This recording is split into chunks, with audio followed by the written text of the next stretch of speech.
नमस्कार, दिन भर की हाइलाइट्स को लेकर हाजिर है सुजस आवाज राजस्थान।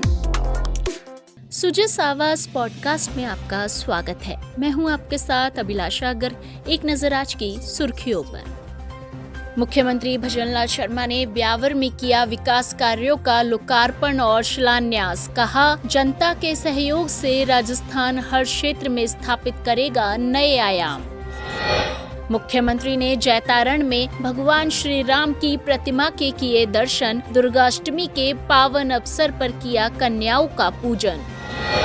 मुख्यमंत्री ने दी प्रदेशवासियों को दुर्गाष्टमी की शुभकामनाएं। प्रदेश की सुख समृद्धि और मंगल कामना के लिए की प्रार्थना। प्रदेश भर में गिव अप अभियान को पूर्ण सफल बनाने पर जोर। सीकर जिले में 1,55,311 यूनिट अपात्र व्यक्ति स्वयं योजना से बाहर। और अब खबरें विस्तार से।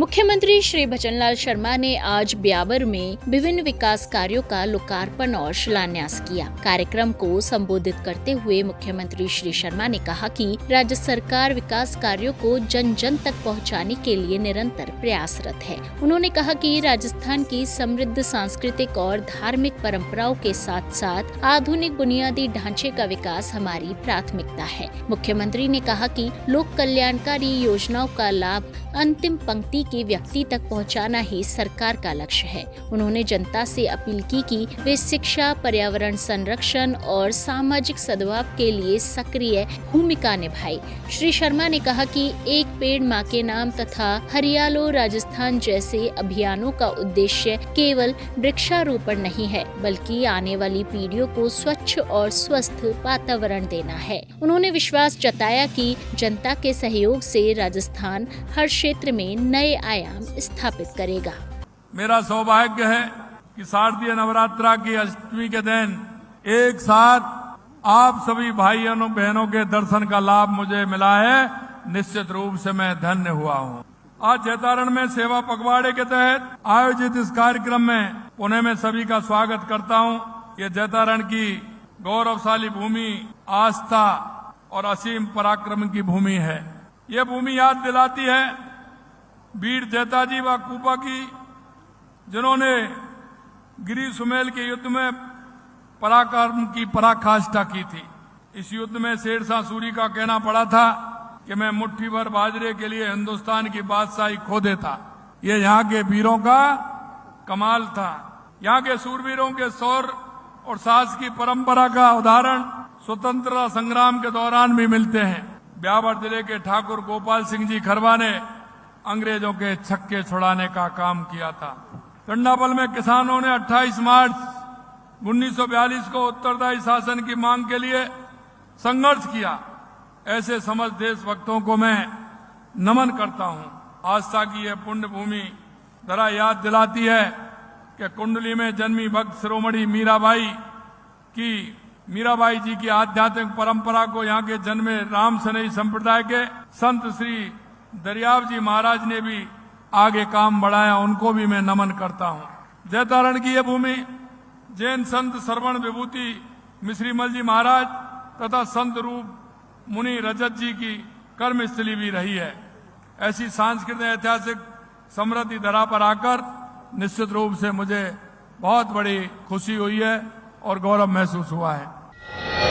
आप सभी जानते हैं कि देश के यशस्वी प्रधानमंत्री नरेंद्र मोदी जी के नेतृत्व में, क्योंकि 17 सितंबर का उनका जन्मदिन होता है, 17 सितंबर से लेकर के 2 अक्टूबर को सेवा पखवाड़े के रूप में मनाते हैं। लगातार हमारी सरकार इस सेवा पखवाड़े को लेकर के आपने देखा है कि शहरी सेवा शिविर और ग्रामीण सेवा शिविर पूरे राजस्थान के अंदर चल रहे हैं। और इनका माध्यम है कि जो अंतिम पायदान पर जो व्यक्ति खड़ा है, जिसको आवश्यकता है, हमारा गरीब भाई है, हमारा किसान भाई है, उसको कैसे हमारी सरकार की योजनाओं का लाभ मिल सकता है, उस योजनाओं का लाभ देने के लिए हमने ग्रामीण सेवा शिविर और शहरी सेवा शिविरों का आयोजन किया है।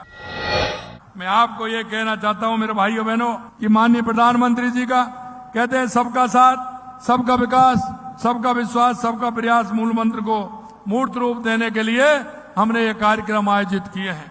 इस सेवा पखवाड़े के अंतर्गत प्रदेश में ग्रामीण सेवा शिविरों और शहरी सेवाओं के माध्यम से लगातार काम हो रहे हैं। ग्रामीण सेवा शिविरों में रजिस्ट्री, पट्टे, गिरदावरी, कुरेजात, विभाजन, नामांतरण, प्रमाण पत्र, अन्य विभिन्न प्रकार के कार्य के साथ जन कल्याणकारी योजनाओं के पात्र लोगों को भी जोड़ा जा रहा है। अभी आपने देखा कि लगातार कार्यक्रम स्कूटी वितरण से लेकर के लगातार यहाँ कार्यक्रम हुए हैं। ये हमारा उद्देश्य है। जिसको आवश्यकता है, उन जो अंतिम पंक्ति में बैठा है, उसको क्या आवश्यकता है, उसको उस आवश्यकता की पूर्ति करते हुए उसके जीवन स्तर को ऊपर उठाने का काम करना है। इसी कड़ी में मुख्यमंत्री श्री भजनलाल शर्मा ने दुर्गाष्टमी के पावन अवसर पर जैतारण में श्री राम चौक पर स्थित सनातन जगत की आस्था के केंद्र भगवान श्री राम की प्रतिमा के दर्शन किए। इस दौरान उन्होंने मां भगवती स्वरूपा कन्याओं का पूजन कर आशीर्वाद प्राप्त किया। मुख्यमंत्री ने कार्यक्रम स्थल पर एक पेड़ मां के नाम तथा हरियालो राजस्थान अभियान के अंतर्गत वृक्षारोपण भी किया और पर्यावरण संरक्षण का संदेश दिया। उन्होंने कहा कि राज्य सरकार सतत विकास और जन कल्याण के लिए प्रतिबद्ध है। इस अवसर पर बड़ी संख्या में स्थानीय जनप्रतिनिधि, कार्यकर्ता और नागरिक मौजूद रहे।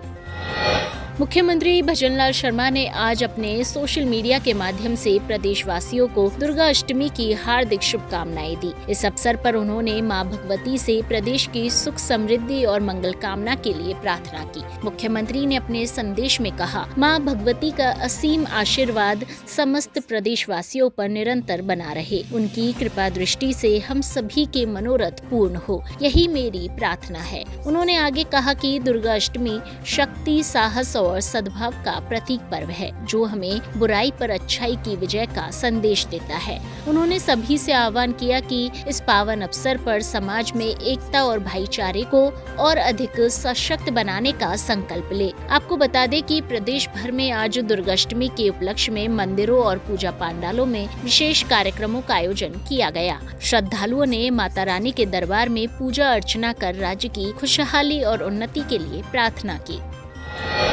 दुर्गाष्टमी के पावन अवसर पर मुख्यमंत्री श्री भजनलाल शर्मा ने नव राजस्थान की नवदुर्गा के संदेश के साथ प्रदेश की महिलाओं को विशेष रूप से नमन किया। उन्होंने कहा कि लोक कला, संगीत, नृत्य और पारंपरिक विरासत को सजोने वाली महिलाएं हमारी सांस्कृतिक पहचान की जीवंत प्रतीक है। मुख्यमंत्री ने कहा कि महिलाओं की रचनात्मकता, भावनात्मक अभिव्यक्ति और परंपरा के प्रति समर्पण समाज को नई दिशा देता है। राजस्थान की बेटियां और महिलाएं अपनी कला और संस्कृति के माध्यम से न केवल प्रदेश का बल्कि पूरे देश का मान बढ़ा रही है। उनका योगदान नव राजस्थान की आधारशिला है। श्री शर्मा ने दुर्गाष्टमी के पावन अवसर पर मां दुर्गा से प्रार्थना की कि प्रदेश की हर बेटी और महिला सशक्त, सुरक्षित और आत्मनिर्भर बने। उन्होंने कहा कि राज्य सरकार महिला सशक्तिकरण और संस्कृति संरक्षण के लिए कई योजनाएं चला रही है और भविष्य में भी इन पर विशेष ध्यान दिया जाएगा। इस मौके पर उन्होंने सभी प्रदेशवासियों को दुर्गाष्टमी की हार्दिक शुभकामनाएं दी और समाज से आह्वान किया कि वे महिलाओं की प्रतिभा और परंपरा को सम्मान देने के लिए आगे आए। खाद्य एवं नागरिक आपूर्ति तथा उपभोक्ता मामले विभाग मंत्री श्री सुमित गोदारा ने कहा कि राज्य सरकार की प्राथमिकता है कि खाद्य सुरक्षा योजनाओं का लाभ जरूरतमंद लोगों तक पूर्ण पारदर्शिता के साथ पहुंचे। उन्होंने संबंधित अधिकारियों को निर्देश दिए कि योजनाओं के क्रियान्वयन की नियमित मॉनिटरिंग करे तथा यह सुनिश्चित करे कि अपात्र व्यक्ति स्वयं योजना से बाहर हो और पात्र परिवारों को इसका लाभ प्राप्त हो। खाद्य मंत्री ने सोमवार को सीकर कलेक्ट्रेट में विभागीय अधिकारियों की बैठक लेकर योजनाओं की प्रगति की समीक्षा की। उन्होंने गिव अप अभियान को पूर्ण सफल बनाने पर जोर देते हुए कहा कि जिले में अब तक 1,55,311 यूनिट्स ने स्वेच्छा से खाद्य सुरक्षा योजना का त्याग किया है, जो कि पारदर्शिता और जन जागरूकता की दिशा में महत्वपूर्ण कदम है। खाद्य मंत्री ने 31 अक्टूबर तक जिले में नई उचित मूल्य दुकानों के सृजन की विज्ञप्ति पूर्ण करने तथा सभी उपखंडों में जागरूकता शिविर आयोजित कर ग्राम स्तर पर अपात्र लाभार्थियों की पहचान सुनिश्चित करने के निर्देश दिए। उन्होंने कहा कि इस दिशा में किसी भी प्रकार की लापरवाही बर्दाश्त नहीं की जाएगी। सुजिस आवाज पॉडकास्ट में आज के लिए इतना ही। फिर होगी आपसे मुलाकात, तब तक के लिए नमस्कार।